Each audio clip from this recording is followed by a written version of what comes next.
Well, to continue on chromatic numbers, I want to present a lemma associated with cycles along with its proof, which is already contained here, but I will provide a detailed account of this as we speak.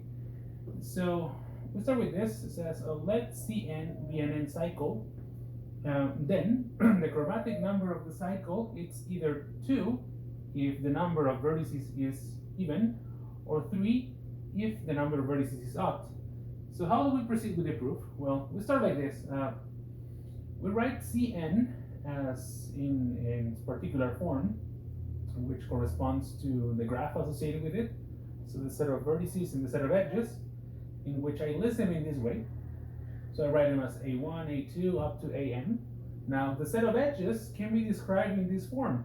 Why? Well, because this is a cycle.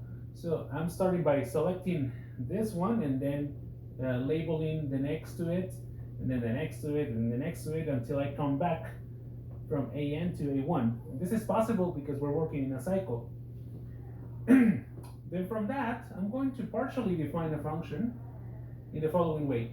So for each of the indices from 1 up to n minus 1, I'll set C of AI as B, meaning for black, if n is odd, and W for white if I is even. So those vertices that have an odd index will be painted black, and those indices that have an even index will be painted white.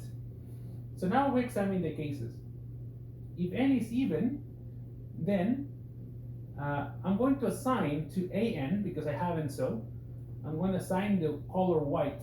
So in that case, I'm constructing a function C from the set of vertices to the set BW.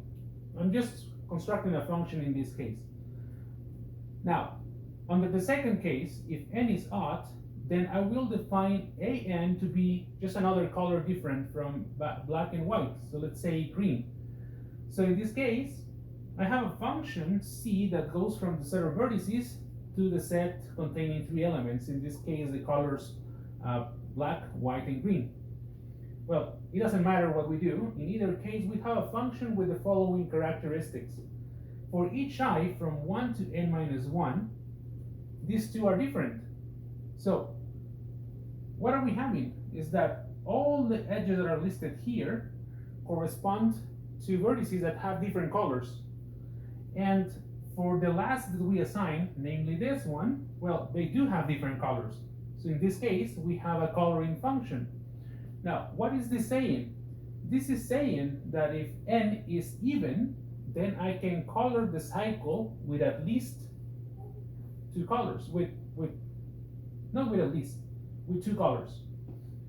If n is odd, then I can color my cycle with 3 colors. What remains to show is that we cannot color it with less. So now that comes for the second part. It says if n is even, then Cn contains at least one edge, because n is greater or equal than 3. Well, if it contains an edge, you need at least 2 colors. Well, you can color it with 2, and you need at least 2, so the chromatic number must be 2. If n is odd, well, this is slightly more involved, but we have to do more, because now we have to demonstrate that we cannot color the cycle with 2 colors.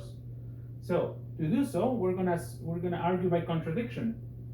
So let's say that we have a coloring function with 2 colors.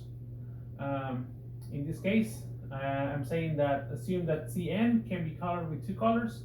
So there is a coloring function C from the set of vertices to the set 0, 1. It can be any set that contains 2 elements. But with the following characteristics, I have that CA1 is equal to 1 and C of A2 is equal to 0.